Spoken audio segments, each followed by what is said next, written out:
Welcome to Medellin, Colombia. I've been here about a week now, and in this video, I'll give you my first impressions of this place, if you can hear me, because the music is so damn loud here. But I'll give you my first impressions of Medellin, which are largely fantastic, for many reasons, other than and including the women. I've fallen in love with this place already. It is really fantastic. And as promised, I will get around to telling you the story of Tinder, hookers, and scopolamine, as well as a little gem I just heard last night about an American guy who woke up here with police banging on his hotel room door, telling him that there was a dead hooker 7 stories below his hotel room window with the guy's money and credit cards in her purse. It's a good one. We'll get there. So stick around for that story.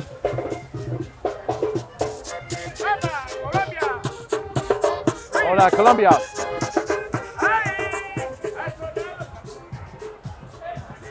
As you can see, it's a very colorful place, colorful and cultured place.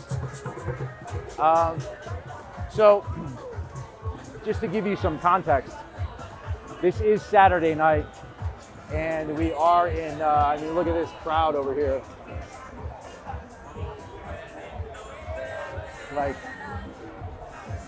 Like everybody is out. Young people, old people. This street is called Provenza, or this area is called Provenza. And this particular street that I'm on in Provenza is, obviously the one with no cars. It's the, what Southeast Asia would call a walking street. And it is happening. I don't think it looks like this on a Wednesday, but Saturday night, all the Colombians come out. And Provenza is in a neighborhood in Medellin called Poblado. And we could consider Poblado, yeah, look at all the people. We might consider Poblado like the Beverly Hills of Medellin. It's not like Beverly Hills, because we won't find any, I don't think so, any Gucci, Fendi, Prada, Louis Vuitton. I don't think there's a Bugatti dealership within a 5-mile radius. But it is the, like, I guess you'd say white wealthy neighborhood in Medellin. And what we're about to do though is this is Provenza with all the spendy nightclubs and restaurants, and how we say in Spanish, ay Dios mío. Yeah. So yeah, I was just gonna say, Provenza is the area with the spendy bars and restaurants and the appropriately dressed women. But then that girl, I don't know if I caught her appropriately on camera, but she's got like 20-gallon tits with these like Band-Aids for a top on. But we're about to take a left-hand turn and go down the hill, both literally and figuratively.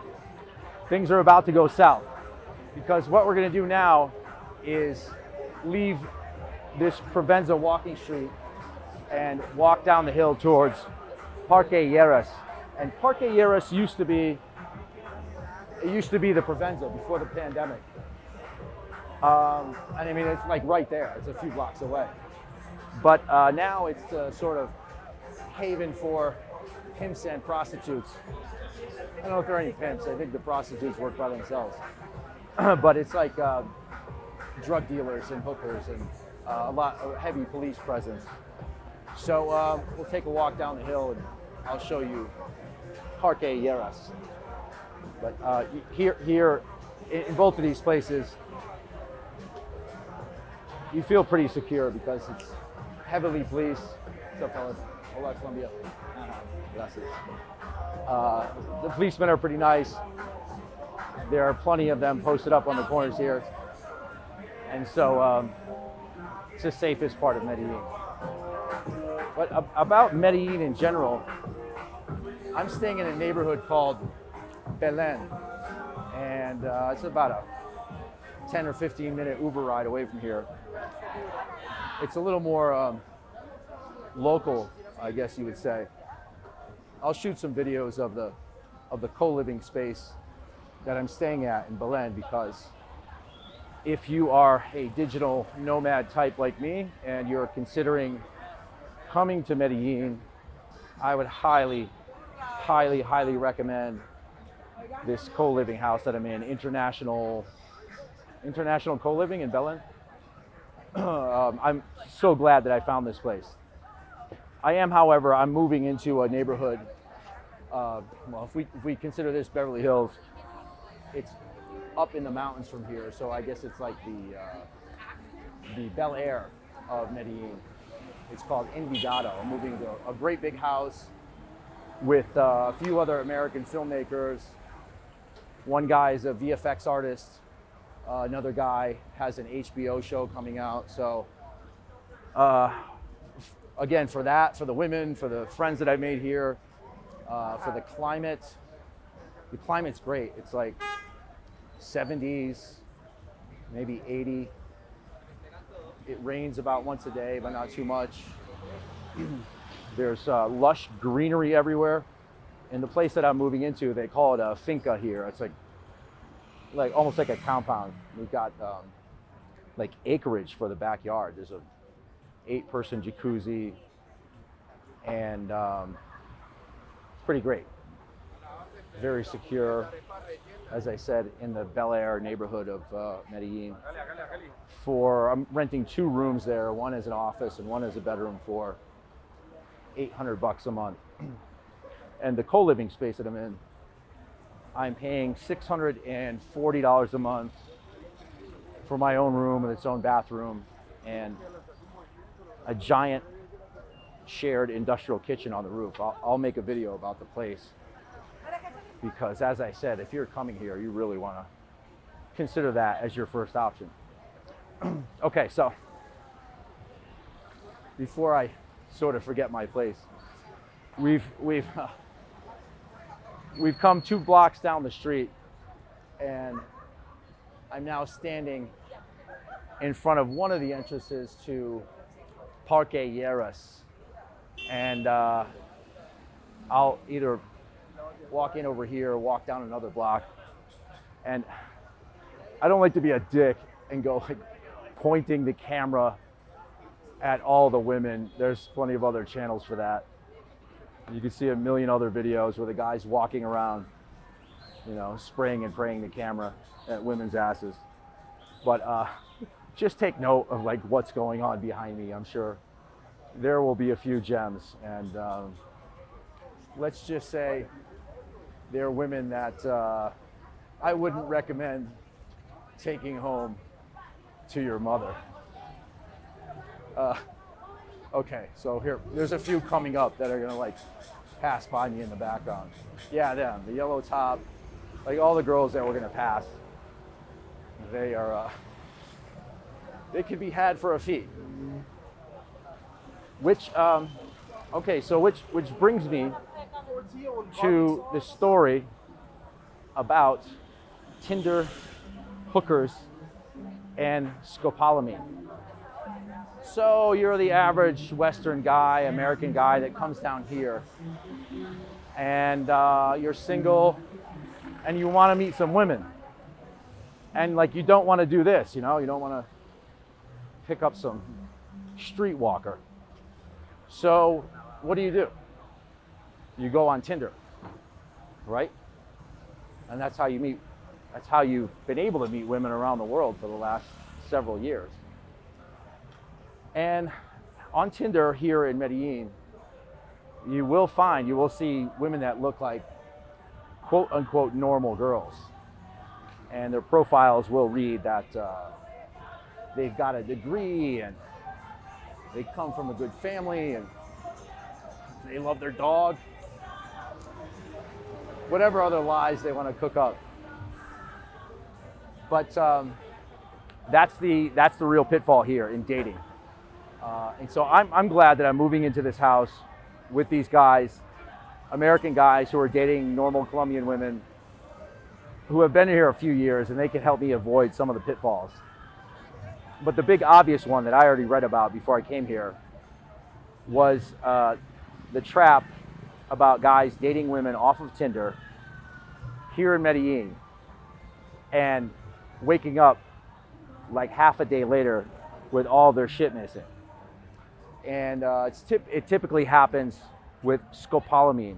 It's a powder form, kind of looks like cocaine. It's made from this very strange plant here, and it has like a hypnotic effect. A friend of mine in Cali, a Colombian friend, like the guy grew up here, he wasn't a tourist. He got scopolamine. You can put it, I think you can put it in someone's drink. You can also blow it like dust into their face. And when they inhale the scopolamine, they become susceptible.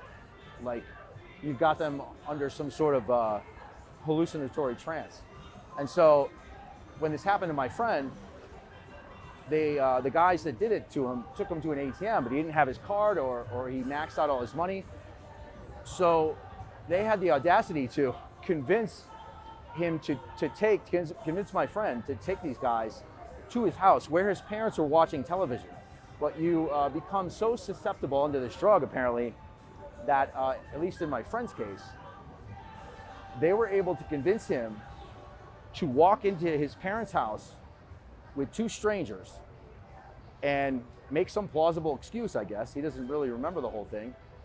And go into his bedroom and get more cash and his valuables. And so that's one of the tricks, one of the drugs that women here in Medellin on Tinder have been using in like disproportionate numbers.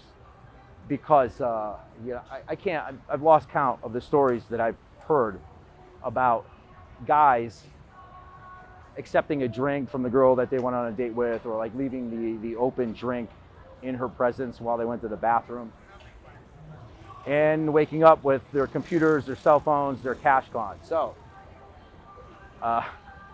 no Tinder in Medellin. Tinder is not, okay, so. Over my shoulder here, yeah. More of the girls you don't want to take home to mom. So now we're in Parque Lleras, see? 2 blocks up the street, no women for rent, but here in Parque Lleras, yeah, so we'll take a walk in. Hello, hola. Okay, so that's Tinder. So that is the story of Tinder hookers and scopolamine. As for the story, let's see, where am I going first? Take a walk down here. I mean, this still is a pretty great park. It's not fallen prey to too much graffiti and blight. I mean, it's still pretty great looking place. Still well kept. But yeah. I mean, look down the street here. The tone just shifted. Anyway, so the story about this guy with a dead hooker 7 stories below his hotel room window. I told you about the place that I am moving into in Envigado.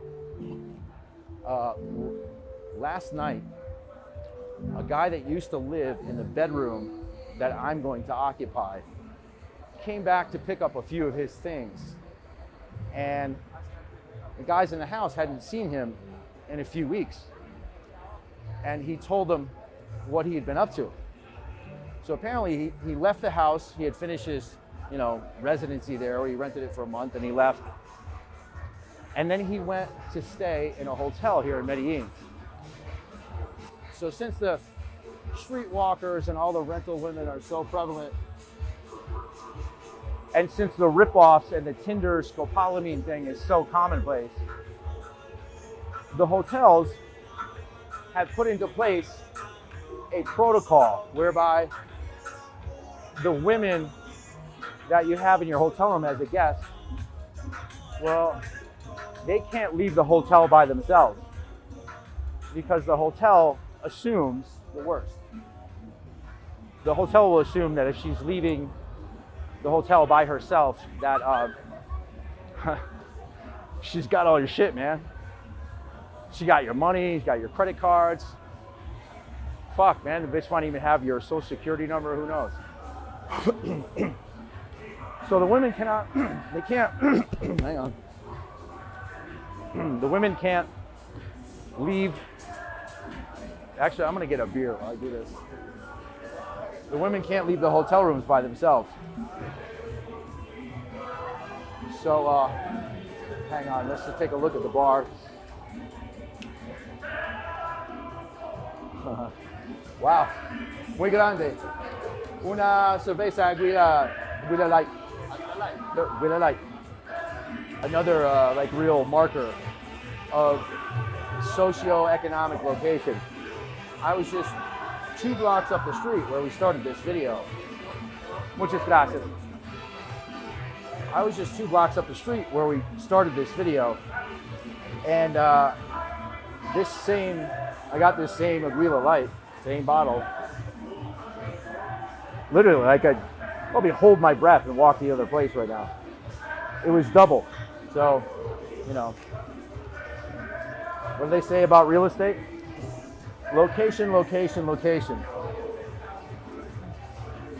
No streetwalkers, and it's 10,000 pesos. Streetwalkers in front of your bar and 5,000 pesos.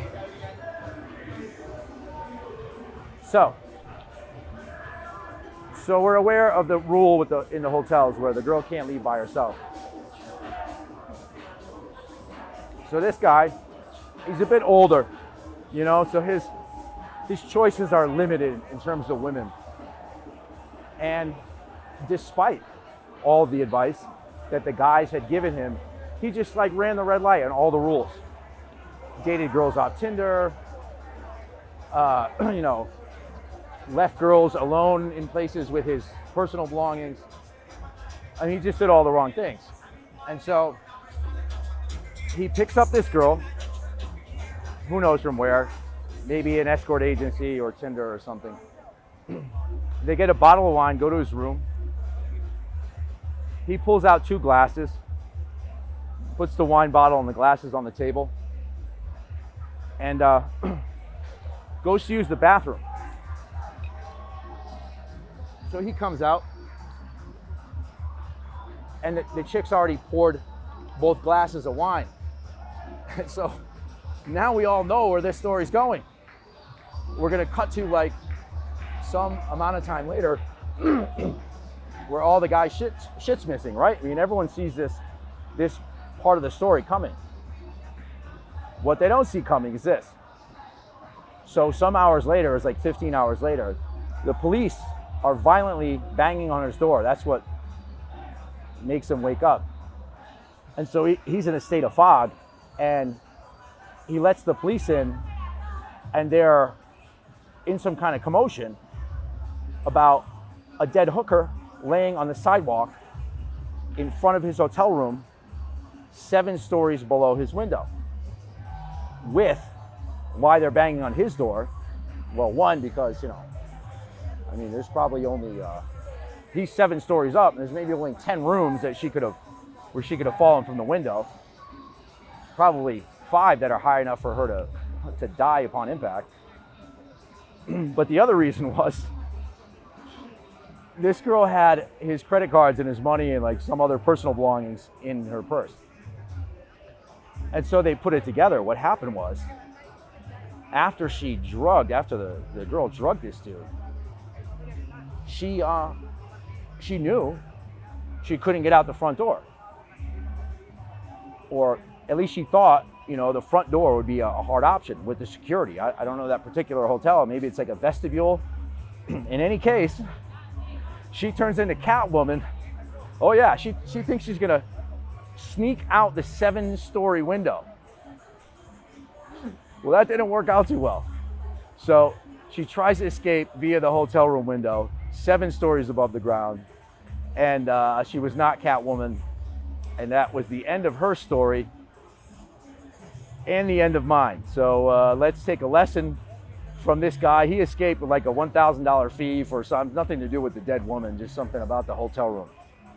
But let's not have our wallets and our cell phones and our computers stolen here in Medellin. Let's stay the F away from Tinder and, follow my advice in the coming weeks as I post these videos about the culture of this place.